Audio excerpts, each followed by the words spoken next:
It is a great honor and privilege to have all of you here today on this. I'm assuming, David, it's an inaugural event? It's so first of all, we're making history because I'm hoping David's not going to be frightened to do it again. I'm terrified already.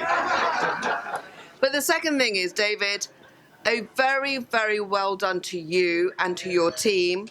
It is really not easy to do these events when you're so far away. I mean, for me, this is my place of work. I'm here every day, but I am really, really pleased that you are all here, and I'm really pleased that David has put this really important investment and sustainability conference on for all of us. So, ladies and gentlemen, I'm just going to say a few words, like all of us, and I know she is also here. She's got to disappear too.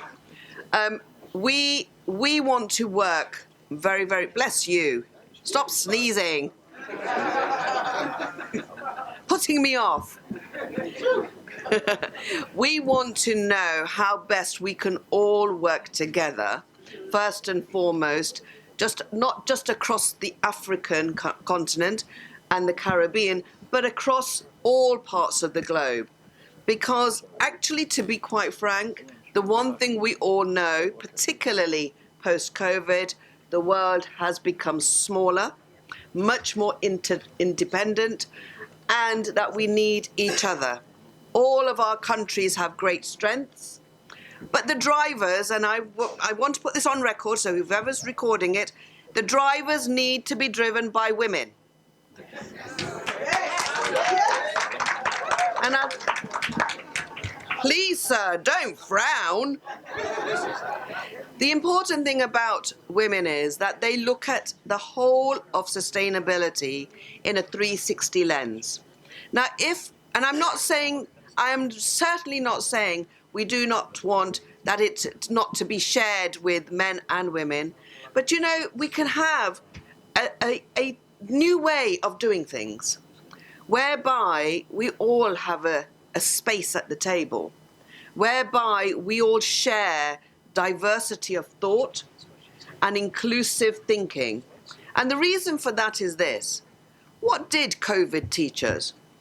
The world shut down, but the caring responsibilities fell heavily on one portion of the population, and yet we were all supposedly in it together. So I go across the globe regularly, and shall I tell you, the best people that actually know how to do business are the ones that know how to not just invest in the bottom line for their shareholders, but invest in their communities and in their countries, in their economies, and then much wider in their regions. I'm a businesswoman from background. I've done my first business at the age of 19. But what I do know is the world is moving at such a pace, and so everybody has got to be on the journey. And yet, investment in female entrepreneurship is still incredibly low. So investors in the room, please take note. Okay. We need to invest in business. We need to support business, whichever shape it comes in. And the reason for that is this. The more we invest, the bigger the return. Why would you miss out on 51% of the population of the world? If we were to invest at the same rate of women to men in this country, we would add 250 billion pounds to the economy. I mean, for goodness sake, why wouldn't you want that? So, I meet some phenomenal women. In fact, I was talking to my friend from Nigeria, and I've just recently been to Nigeria. I have met some of the most phenomenal business women ever. And you know what they do, secondly, is they look around and see how they can invest back.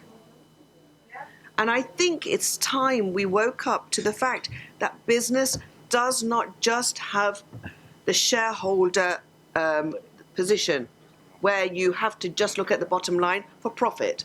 let's look at people, and let's look at the planet. And those two must go hand in hand. We are in dire straits. The world is in chaos and crisis. But it also enables us to have opportunities. And so David, I can't see where David's gone to. Oh, David. So David, I want to wish you well on this conference. I hope we have frank and honest discussions.